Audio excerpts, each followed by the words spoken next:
Boa noite a todos. Irmãos, estamos mais uma vez aqui reunidos para esse programa ainda virtual, através do YouTube, tá certo? E vamos então iniciar a primeira parte dessa atividade dessa segunda-feira, iniciando, como de sempre, a nossa prece de abertura.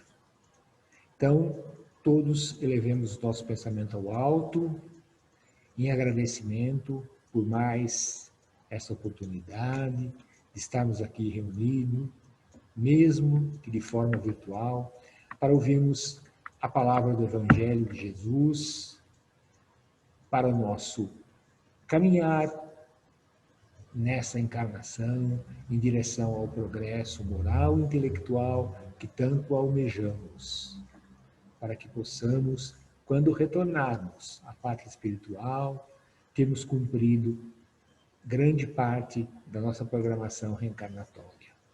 Então, pedimos as bênçãos, a orientação, a proteção dos mentores dessa casa, para que possamos concluir essa primeira parte, que é a explanação do Evangelho de Jesus. Que assim seja. Então, o nosso trabalho, né, a nossa aplicação, né, a apresentação das palestras é sempre sobre o Evangelho. E nós abordamos o Evangelho, né, segundo aquela divisão feita por Haroldo Dutra, né, que divide o Evangelho em partes. E nós estamos na segunda parte, que é o caminho, que compreende do capítulo 7 ao capítulo 17. E hoje nós estaremos apresentando o capítulo 9, Bem-aventurados os que são brandos e pacíficos.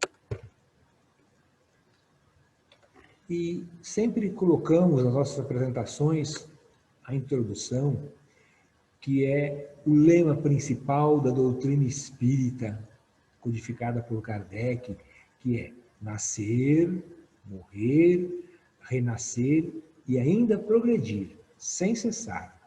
Tal é a lei. E esse corolário está colocado em todas as obras da codificação de Kardec.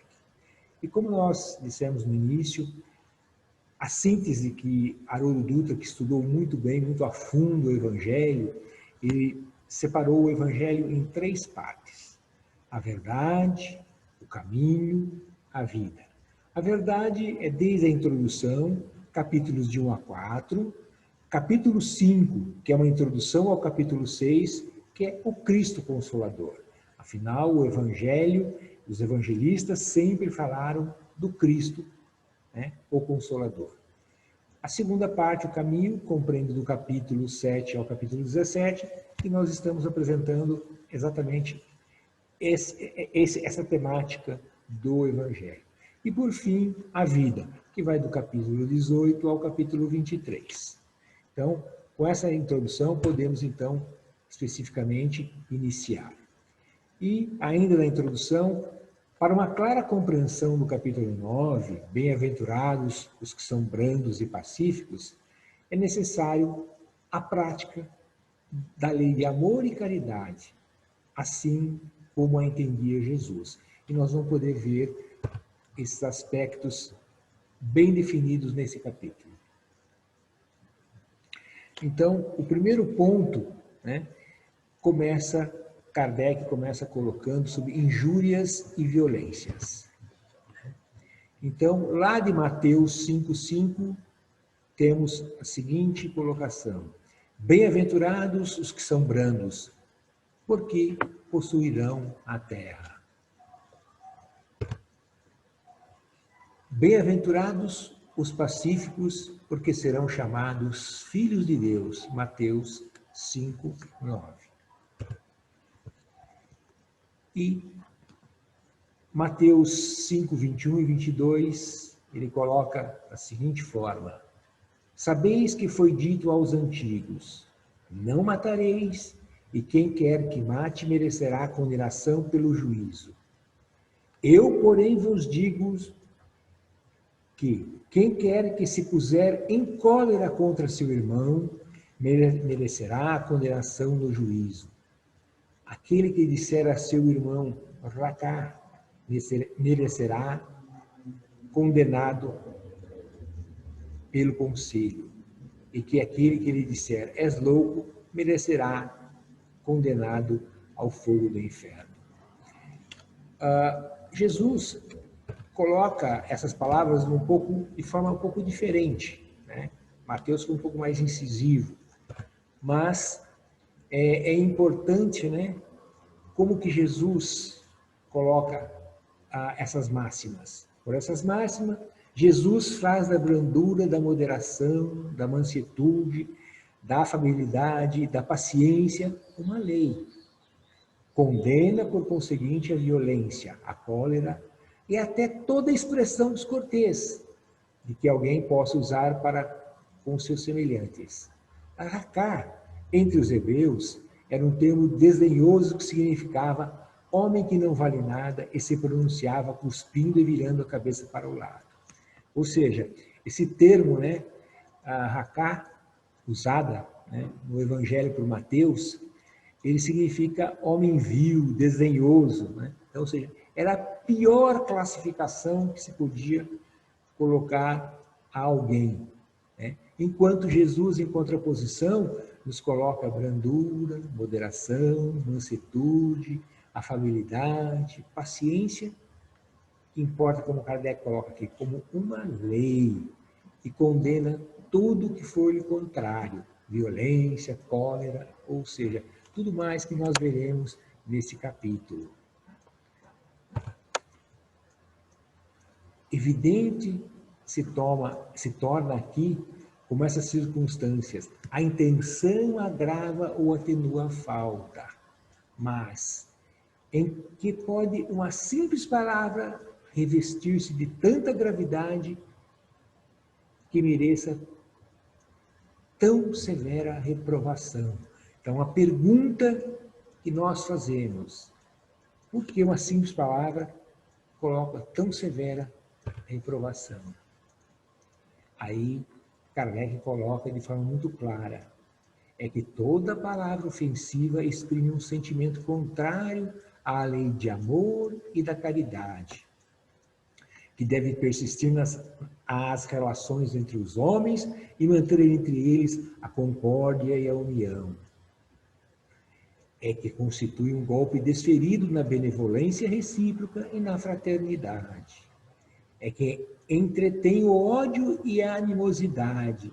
É, enfim, que depois da humildade para com Deus, a caridade para com o próximo, é a lei primeira de todo cristão. Então, vemos aqui, caros irmãos, a colocação muito clara, né, a aplicação da lei do amor e da caridade, certo? Onde nos conclama para a concórdia e a união, a benevolência e a fraternidade, né? E depois da nossa humildade para com o Pai Criador, né, Cristo coloca que é a primeira lei para todo o cristão.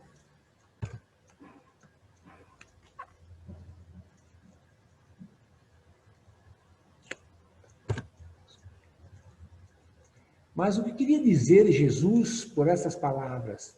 Bem-aventurados os que são brandos, porque possuirão a terra, tendo recomendado aos homens que renunciasse aos bens deste mundo, e lhes havendo prometidos o céu. Então, vamos ver como que nós devemos interpretar essa questão. Enquanto aguarda os bens dos céus, o homem tem a necessidade dos da terra para viver. Apenas o que ele lhe recomenda é que não ligue a estes últimos mais importância do que aos primeiros. Ou seja, Cristo coloca, precisai dos bens materiais para viver na vida encarnada? Sim, precisai. Usai dele, usai, sim, usai. Mas usai conforme a sua necessidade. E não dar maior importância a estes do que aos bens da vida espiritual. É isso que Cristo coloca muito claramente. Então, em primeiro lugar, devemos colocar sempre os bens da vida espiritual. E, claro, depois, em segundo lugar, os bens da vida material para as necessidades da vida material. Tão somente para isso, não para usurpar o bem de outros, não para o supérfluo, seja qualquer que seja o motivo. Por aquelas palavras quis dizer que até agora os bens da terra são assabancados pelos violentos, em prejuízo dos que são brandos e pacíficos. Que a estes falta muitas vezes o necessário, ao passo que a outros tem o supérfluo. Promete que justiça lhes será feita, assim na terra como no céu, porque serão chamados filhos de Deus. Então, aqui essa explanação deixa muito, muito claro, né, que hoje os bens materiais, em detrimento da necessidade de alguns menos abastados, são assabancados por aqueles que têm muito, ou seja, têm o supérfluo e mesmo assim continuam querendo ter mais e mais e mais. Né? E aí que Jesus promete é o seguinte: para aqueles que sofreram dessas necessidades, justiça será feita, né? E porque serão chamados filhos de Deus. Então, é aqueles que realmente dão valor os valores do Espírito e não aos valores dos bens materiais. E para concluir essa primeira parte, né, quando a humanidade se submeter à lei de amor e de caridade, deixará de haver egoísmo. O fraco e o pacífico já não serão explorados, nem esmagados pelo forte e pelo violento. Tal condição da terra, quando, de acordo com a lei de progresso, é a promessa de Jesus. Se houver tornado o mundo ditoso por efeito do afastamento dos maus. E nós bem o sabemos, né, que o nosso planeta passa já por uma fase de transição.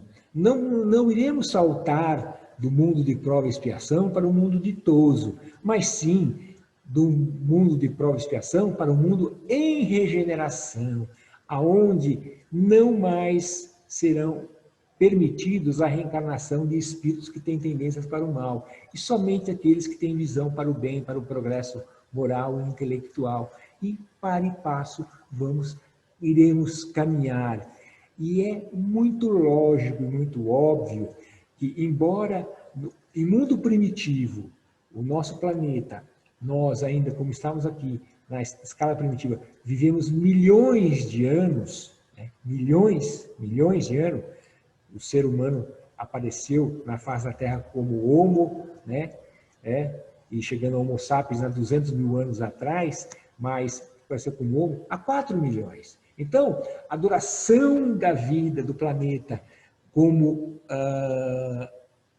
mundo primitivo durou milhões de anos. Já como um mundo de prova e expiação, nós podemos contar a partir da civilização. O homem deixou de ser caçador e coletor e começou a viver em civilização através da agricultura, da pecuária, e nós podemos datar isso 10, 12 mil anos. Tá certo? Então, passamos 10, 12 mil anos, e passaremos mais um período ainda, dependerá de nós, em prova e expiação. E, em regeneração, em função da nossa evolução, né, os períodos de cada escala será cada vez mais curto. Então, a regeneração passaremos alguns milhares de anos, mas não serão uma dezena de milhares, como foi o mundo de prova e expiação. E aí sim alcançaremos o que Jesus coloca aqui, houver se tornado um mundo ditoso. Mas isso depende da população de espíritos aqui encarnada e desencarnada, de conduzirmos o nosso planeta à regeneração e ao mundo ditoso. Isso depende do nosso livre-arbítrio, do nosso progresso moral e intelectual.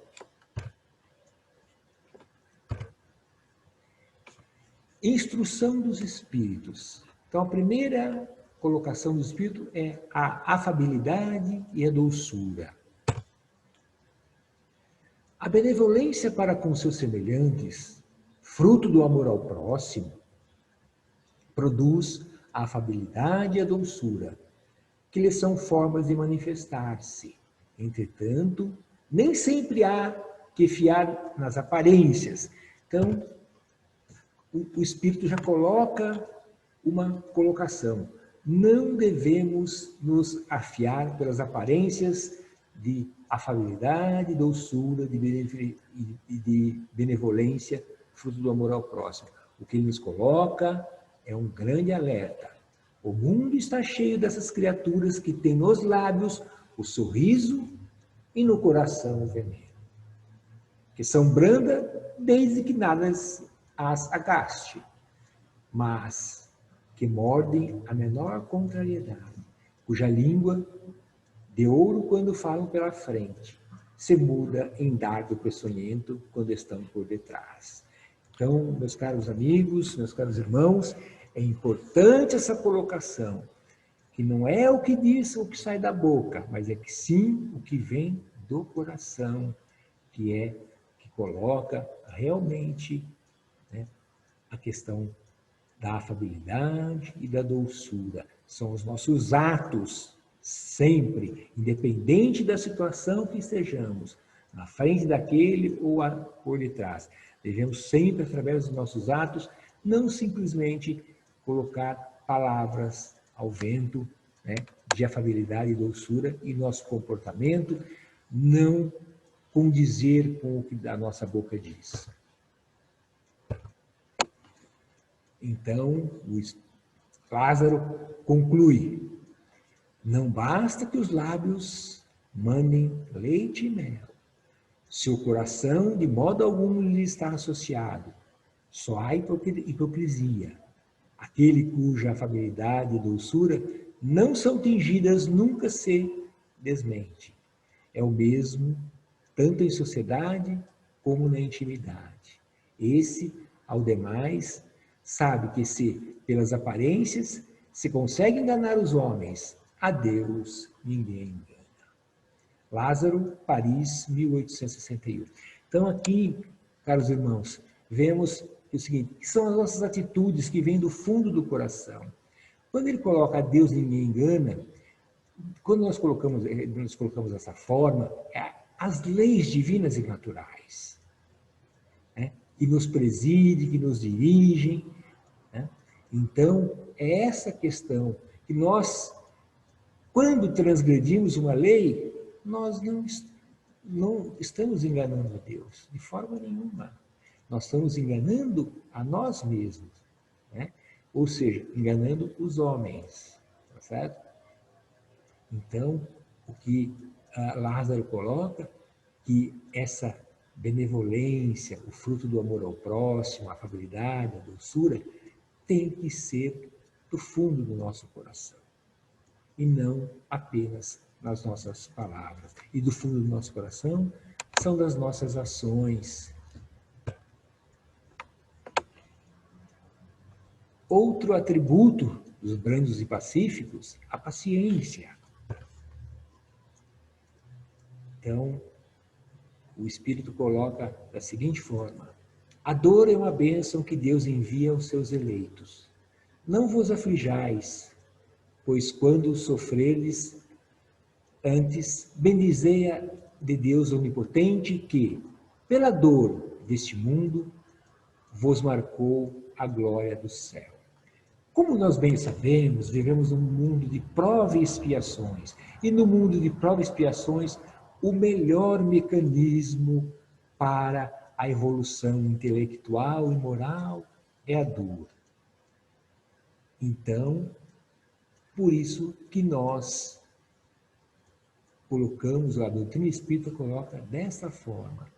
Quando estivermos num mundo de regeneração, a dor vai deixando de ser o principal mecanismo de reforma e de blindamento do ser e vai passar a ser o amor.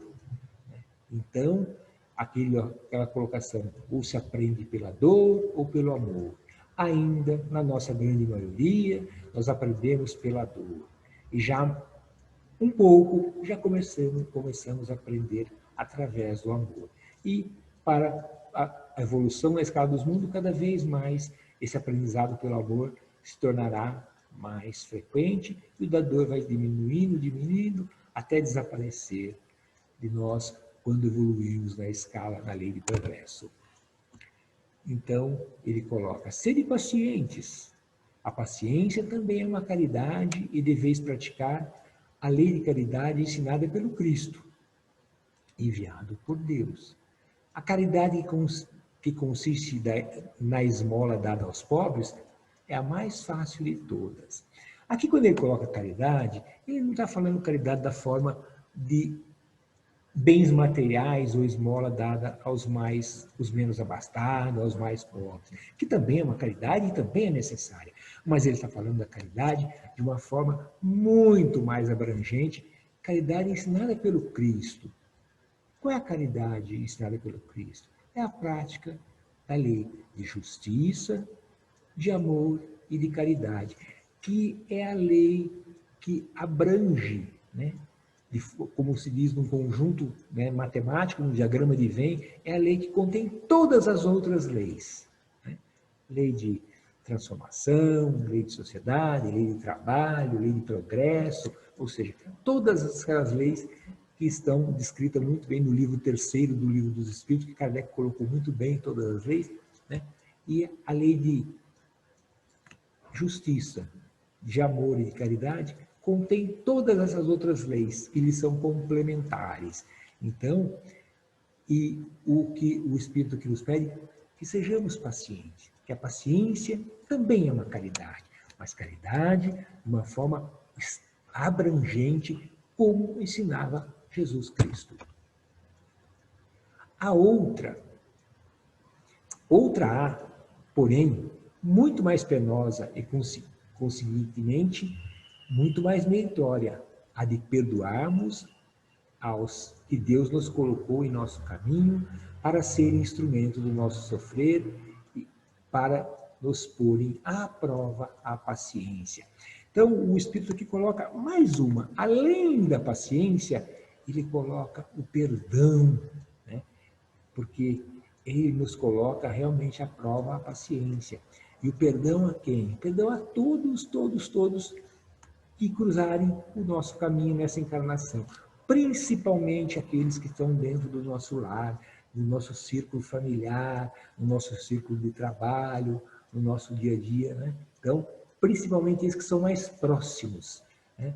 Então, que na nossa programação reencarnatória, nós viemos, né, ter esse teste, né, para fazermos progredir, ou seja, evoluirmos em paciência e através do perdão.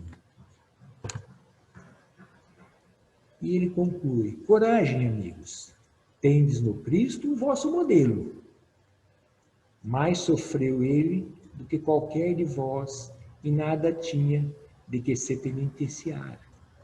Ao passo que vós tendes de espiar o vosso passado e de vos fortalecer para o futuro. Sede, pois, pacientes, sede cristão. Essa palavra resume tudo. O Espírito Amigo, Avre, 1862. Então, o Espírito que conclui da seguinte forma, né? Nós temos que espiar realmente, né? Como vivemos no planeta de prova e expiação, temos que espiar o nosso passado. Se nós não encontramos motivos de expiação da vida, do passado da vida presente, temos que encontrar no passado das vidas pretéritas, tá certo? Nas vidas anteriores.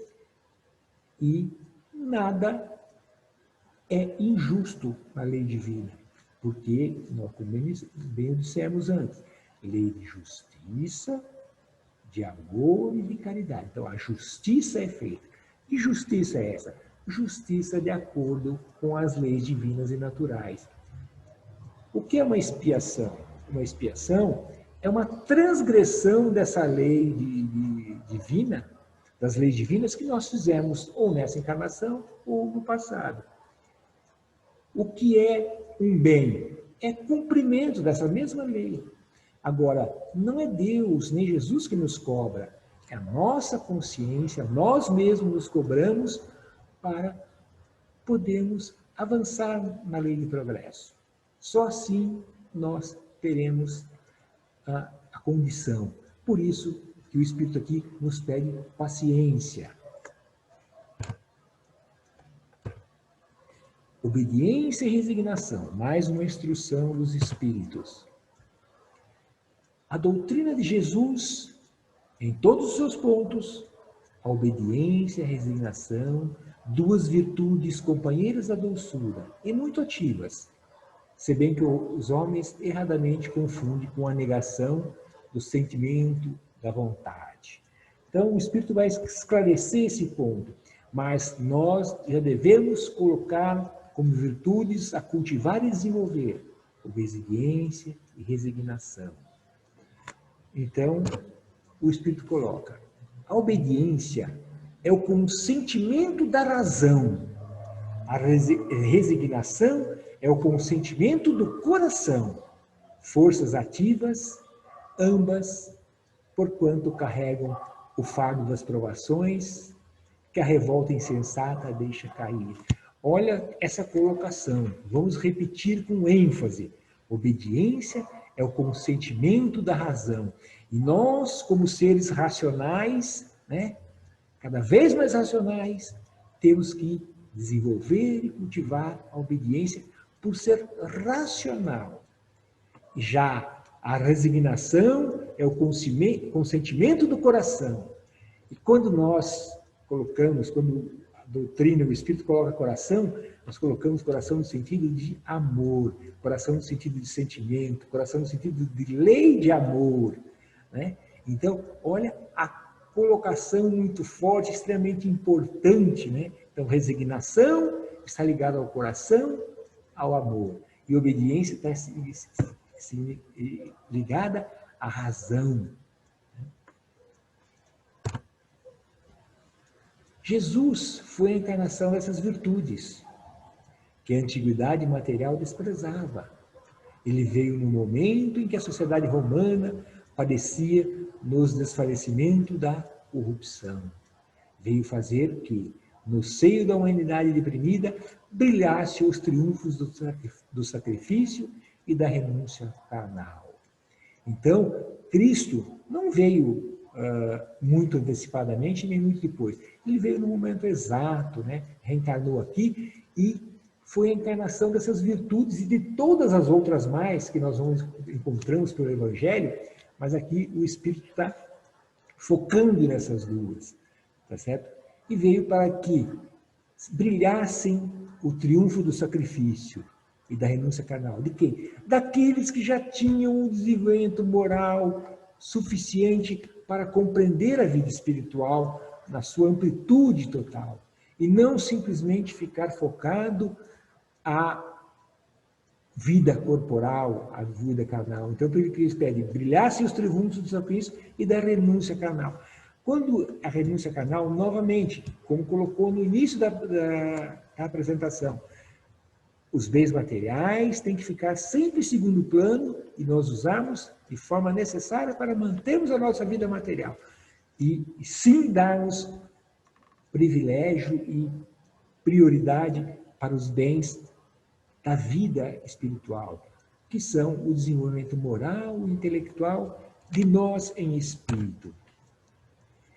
Ele continua. Cada época é marcada, assim como o cunho da virtude ou do vício, que a tem de salvar ou perder. A virtude da vossa geração é a atividade intelectual. Seu vício é a indiferença moral. E nós podemos ver que isso foi escrito lá em 1862, porém ainda continua extremamente atual nos dias de hoje. Aonde a nossa geração continua crescendo intelectualmente cada vez mais, né? Muito mais, e ainda a indiferença moral persiste, né? Então, essa frase foi cunhada em 1800, eu vou ver aqui agora daqui a pouquinho, 1862 ou 3, porém, nós estamos em 2020 e ela está extremamente atual. Ou seja, caminhamos muito pouco, muito pouco. Submetei-vos a impulsão de que vimos dar aos vossos espíritos, obedecer à grande lei do progresso, que é a palavra da vossa geração. E é exatamente isso.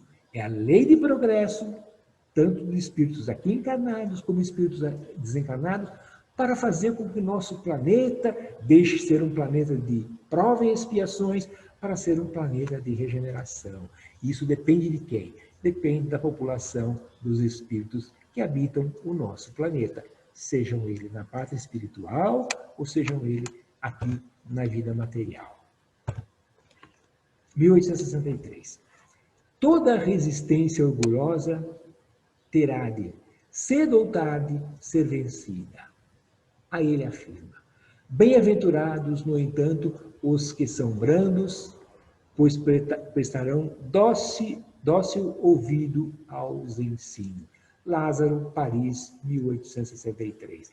Então, ele já coloca: os que já atingiram a brandura, né, vão ser aqueles que prestarão os serviços, os principais serviços, ou seja, os serviços dóceis aos ensinos dos demais que ainda não atenderam. Então, obediência e resignação são aqui as virtudes que nos recomenda Lázaro. A cólera. Nós vimos, né, virtudes, agora vamos ver defeitos e vícios, vícios e defeitos, que nos afastam cada vez mais da brandura, da docilidade, da afabilidade. O orgulho vos induz a julgar-vos mais do que sois, a não suportardes uma comparação que vos possa rebaixar, a vos considerardes, ao contrário, tão acima dos vossos irmãos, quer em espírito, quer em posição social, quer mesmo em vantagens pessoais. Que o menor paralelo vos irrita e aborrece. O que sucede então? Entregai-vos à cólera. Ou seja, ele coloca, quando nós nos sentimos, nosso orgulho nos colocamos que nós devemos ser superiores, quer em espírito, quer em posição social, quer em vantagens, aos nossos irmãos. Então, ele nos responde: pesquisai a origem desses acessos de demência passageira que vos assemelham ao bruto, fazem-vos perder o sangue frio e a razão. Pesquisai, e quase sempre deparareis com o orgulho ferido. Quando ele diz que nos assemelhamos ao bruto, ele nos coloca lá na vida primitiva, quando éramos espíritos crianças, espíritos extremamente jovens, que estavam ensaiando os primeiros passos, aprender a falar, aprender a se comunicar, tá certo?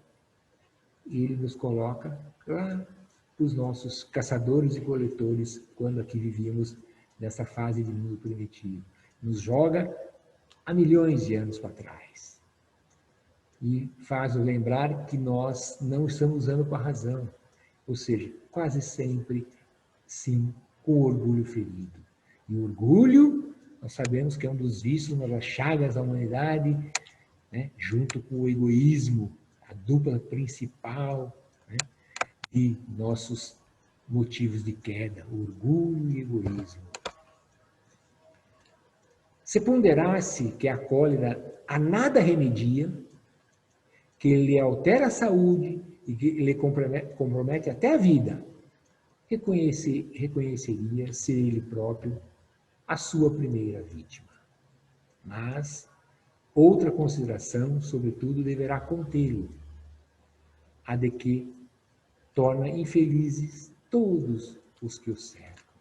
Então, ele coloca aqui uma questão muito grave. Além da cólera não fazer nada por nós, ela ainda nos prejudica a nossa saúde e nos compromete a nossa própria vida. E vai além. Torna infelizes todos os que o cercam. Então, uma pessoa colérica, ela não está só prejudicando a si mesma, mas está prejudicando todas as que estão no seu entorno. Né? Ou seja, a cólera é em oposição à brandura, né, que tanto o capítulo tenta aos pacíficos, que o capítulo tenta nos colocar. Se tem o coração, não lhe será motivo de remorso fazer que sofram os entes que mais ama? Ele coloca como uma pergunta. Porque pesar mortal, se num acesso de fúria praticasse um ato que houvesse de deplorar toda a sua vida? Então ele coloca, se a cólera está no coração, né? Ele coloca a questão do remorso, né? Que nós fazemos as pessoas que mais amamos, que são os nossos familiares, né? E é um ato que nos deploraremos por toda a nossa vida. E ele inicia sua conclusão. Em suma, a cólera não exclui certas qualidades do coração, mas impede se façam muito bem e pode levar à prática de muito mal. Isso deve bastar para induzir o homem a se esforçar-se pela dominar, ou seja, dominar a cólera. Ou seja, ela não exclui as nossas qualidades, mas impede, a cólera nos impede que façamos o bem. E pior ainda, nos conduz a praticarmos o mal. Prática do bem, cumprimento das leis divinas e naturais. Prática do mal, transgressão das leis divinas e naturais. Então, é isso. E nós só evoluiremos quando cada vez mais cumprirmos as leis divinas e naturais. Ou seja, praticarmos o bem até em nossos pensamentos. A cólera é contrária à caridade e à humildade cristãs. No Espírito Protetor, Bordeaux, 1863. Ou seja, alguns nas instruções do Espírito colocaram as virtudes que devemos cultivar e desenvolver. E outros aqui vão colocar, né, os defeitos e vícios que devemos eliminar em nós. E por isso que ele coloca aqui, a cólera é contrária à caridade e à humildade cristã. Ainda na cólera, outro espírito vem se manifestar. Segundo a ideia falsíssima de que não é possível reformar a sua própria natureza, o homem se julga dispensado de empregar esforços para se corrigir dos defeitos em que sua boa vontade se compraz, ou que exigiriam muita perseverança para ser extirpados. Ou seja, aqui ele vai colocar o seguinte, que o homem fala assim, essa é da minha natureza própria do meu ser, eu não posso lutar contra. E aí o Espírito responde a isso. O corpo não dá cólera àquele que não a tem. Do mesmo modo que não dá aos outros vícios. Todas as virtudes e todos os vícios são inerentes ao espírito. Então, colocar por culpa na nossa característica fisiológica de ser um ser colérico está totalmente equivocado. A cólera é um atributo, é um vício inerente ao espírito, a nós em espírito. Não tem nada com o corpo material. E ainda o Espírito coloca, assim como com todos os vícios. Ou seja, todos os vícios que tenhamos, ele está associado ao Espírito, que só vai extirpá-lo através da lei de progresso. Né? Praticando o quê? As leis divinas e naturais, em sua síntese maior, lei de justiça, de amor e de caridade. Ele conclui, compenetrai-vos, pois, de que o homem não se conserva vicioso, senão porque quer permanecer vicioso. De que aquele que queira corrigir-se, sempre o pode, De outro modo, não existiria para o homem a lei de progresso. Hahnemann, Paris, 1863. Aqui está claro, né? Então, nós mantemos atrasados, pouco evoluídos intelectual, moralmente, viciosos, né? Com mais vícios e defeitos do que virtudes, porque assim o queremos, porque assim escolhemos. Este é o nosso livre-arbítrio. Não depende de um terceiro chegar e colocar-nos e fazer a nossa tarefa. Sim, nós devemos a cada um de nós fazer a nossa tarefa e, assim concluindo, auxiliar aqueles irmãos que estão com dificuldade com a mesma tarefa que nós já superamos. Essa tal é a lei a qual nós estamos submetidos, que é a lei de progresso. Então, podemos fazer a síntese da nossa apresentação desse capítulo 9, que bem-aventurados os que são brandos e pacíficos. Então, esse capítulo nos indica as virtudes que devemos cultivar e desenvolver, bem como os vícios e defeitos que devemos eliminar, para sermos bem-aventurados, né? Como brandos e pacíficos. E aqui eu só coloquei virtudes e vícios que aparecem nesse capítulo. É claro que essa lista é muito mais imensa, certo? Eu diria que em literatura que eu já consegui compilar, né, virtudes e vícios nós temos mais de 200. Aliás, virtudes nós temos mais de 200. Em contraposição, o oposto da virtude está no vício, então temos também em torno de 200. Então, temos que saber controlar. Então, coloquei todas que foram citadas, né, pelo Evangelho, pelo texto de Kardec e pelo texto das instruções dos Espíritos. Então, as virtudes que ele nos coloca aqui, que devemos raciocinar e cultivar e desenvolver. Brandura, moderação, mansuetude, afabilidade, paciência, benevolência, fraternidade, doçura, perdão, obediência e resignação. Vícios e defeitos também citados nesse capítulo: injúria, violência, egoísmo, orgulho, hipocrisia, animosidade, indiferença, ódio e cólera. Então fica-nos a seguinte pergunta: como podemos fazer isso? Ou seja, cultivar e desenvolver, né, as virtudes e eliminar os vícios e defeitos? Praticando a lei de amor e caridade. E, por conseguinte, conquistando o nosso progresso moral e intelectual. Lei de progresso. A que todos estamos submetidos, como colocou no Espírito. Então, queridos irmãos, essa era a nossa mensagem para esta noite de palestra, certo? E agradecendo que Deus os abençoe e que assim seja. Então, faremos então agora a nossa prece de encerramento dessa primeira parte das atividades dessa segunda-feira. Então, elevemos mais uma vez o nosso pensamento ao alto para refletirmos sobre o capítulo 9.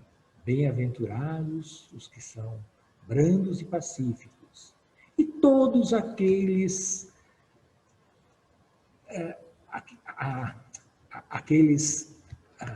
vícios e defeitos que devemos eliminar e todas aquelas virtudes que devemos cultivar para o nosso progresso moral e intelectual como ser único, como família, como coletividade, como planeta. Porque só assim, então, conseguiremos fazer com que nosso planeta ascenda de mundo de prova e expiação para mundo de regeneração. E cada vez mais nós praticamos, né, a lei de justiça, de amor e de caridade. Que assim seja. Então, caros irmãos, concluída essa primeira parte, Então, pedimos a todos que se mantenham o pensamento elevado e cliquem no link da palestra, do passe virtual para a segunda e importante parte dos trabalhos dessa segunda-feira. E que Deus nos abençoe a todos, que assim seja.